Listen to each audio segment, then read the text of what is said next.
Você já ouviu falar sobre Niels Bohr, o cara que desvendou a estrutura atômica que nós estudamos hoje? Pois bem, ele não ficou só na estrutura atômica, ele ajudou em muitas outras coisas. Ficou curioso para saber mais sobre a vida dele? Então, só fique ligado!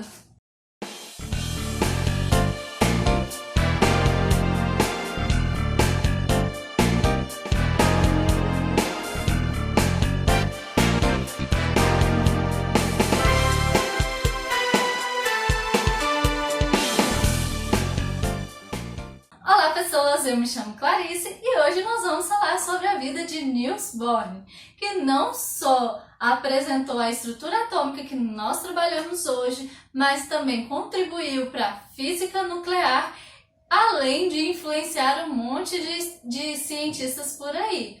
Niels Bohr, ele nasceu em 1885 na Dinamarca, filho de um professor universitário com uma mulher judia, de uma família estruturada judaica, e ele teve dois irmãos, uma irmã mais velha e um irmão mais novo, todos alunos exemplares. Inclusive, os dois Bohrs, né, os dois irmãos, eram muito bons em futebol lá na Dinamarca, mas o Niels resolveu se enveredar para a área da ciência e o irmão continuou ali no futebol, inclusive virou um grande jogador de futebol.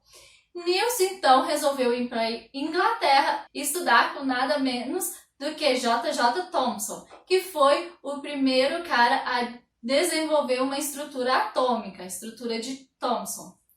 E lá ele resolveu fazer sua tese em eletrônica, mas ele não gostou muito do convívio ali não. Então, ele, assim que terminou a sua tese, ele foi para Manchester, onde conheceu uma outra pessoa que também estava envolvida com estrutura atômica, só que dessa vez era Rutherford, que foi a segunda estrutura atômica existente. E ele, diferente de Thomson, se deu muito bem com Rutherford.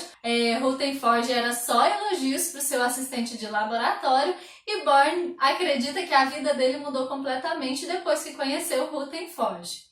E realmente, depois que ele conheceu Rutherford, ele resolveu estudar a estrutura atômica oferecida por Rutherford juntamente com a quântica de Plankton, que aí foi onde desenvolveu ali a estrutura que nós conhecemos hoje, a estrutura de Bohr. E em 1920 ele voltou para a Dinamarca e recebeu o convite para ser diretor do Instituto de Física lá. Ele foi nomeado pelo rei e inclusive tem até uma história um tanto que interessante. Quando ele se encontrou com o rei para ser nomeado, o rei foi e falou que ele era o grande jogador de futebol. E ele foi e corrigiu o rei dizendo que não, quem era o grande jogador de futebol era o irmão dele e não ele. E assim, gente, não se podia contradizer o rei. Se o rei falou, pronto, tipo, deixa quieto. Não, você não podia contestar o rei, que podia causar até morte.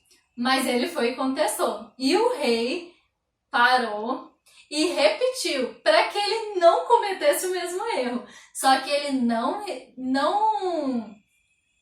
Só que ele também não baixou a cabeça. Ele novamente falou: "Não, você está confundindo.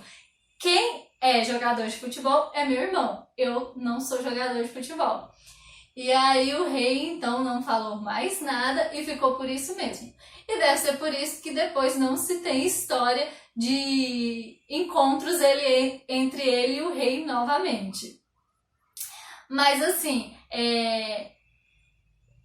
em 1922 ele recebeu o Prêmio Nobel por causa da sua estrutura atômica e ele ali sempre no seu Instituto de Física contribuiu muito para muitas pessoas. Inclusive, ele era amigo de vários cientistas, entre eles Einstein e Heisenberg, que na Segunda Guerra Mundial os dois ficaram em linhas contrárias, né? Heisenberg trabalhou para a Alemanha na época da Segunda Guerra Mundial, e Einstein ficou voltado para o lado dos Estados Unidos. Não que ele tenha trabalhado para os Estados Unidos, mas ele estava nos Estados Unidos justamente porque também ele era judeu. E Born recebia ali cartas de Heisenberg, recebia Einstein pedindo conselhos para ele. Born aconselhou um monte de cientista e foi por isso que eu resolvi estudar a vida dele, porque toda vez que eu lia sobre um cientista, falava que ele foi até Born para pedir conselhos a respeito das teorias que vinham surgindo.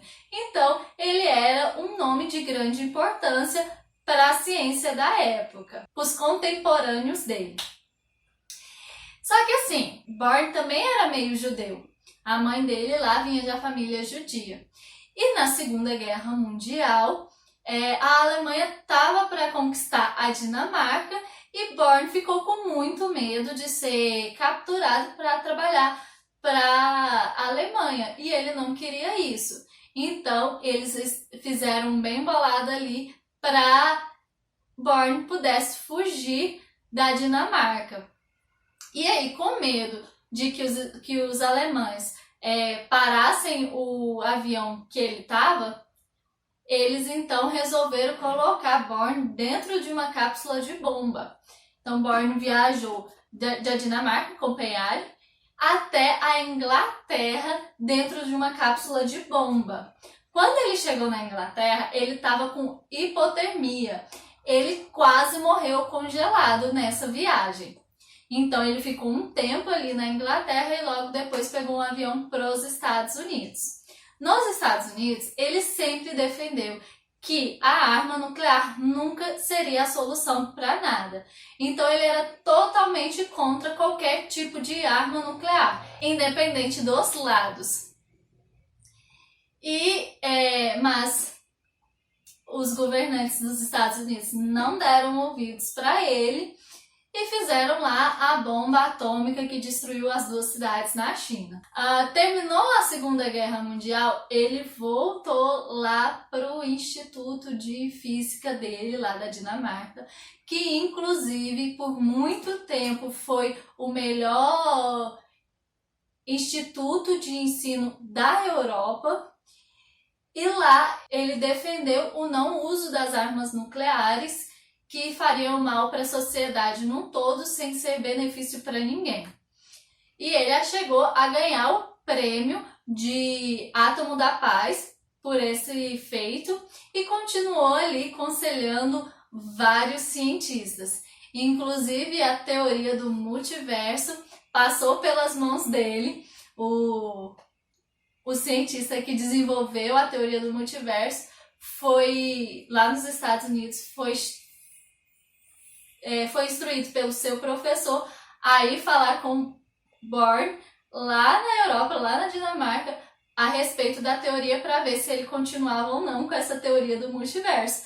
E ele foi lá em Born, lá na Dinamarca, conversou, só que ele ficou um pouco decepcionado, voltou e resolveu largar mão da teoria, porque Born aconselhou que não seria por esse lado.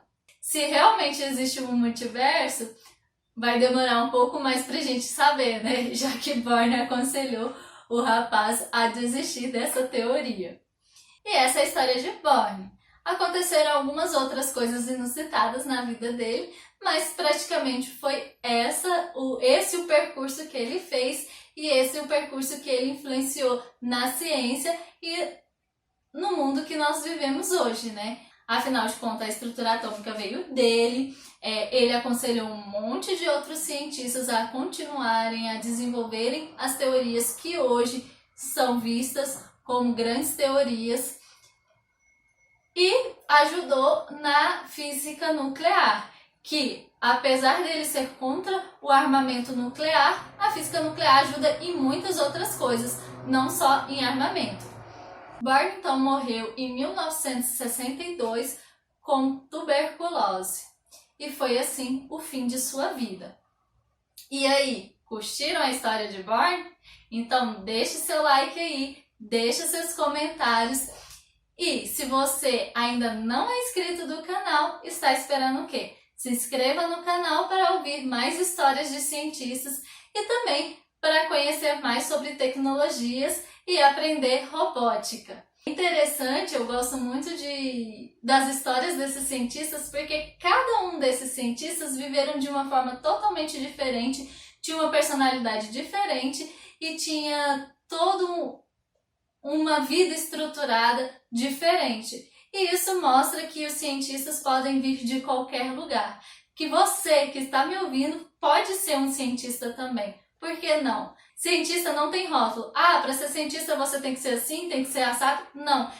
E a prova disso são as histórias dos cientistas. Cada um com suas características, cada um com seu jeito, cada um contribuindo de uma forma diferente para a ciência e podendo desenvolver aí grandes coisas. E é isso, gente. Espero vocês no próximo vídeo. Até lá! Tchau!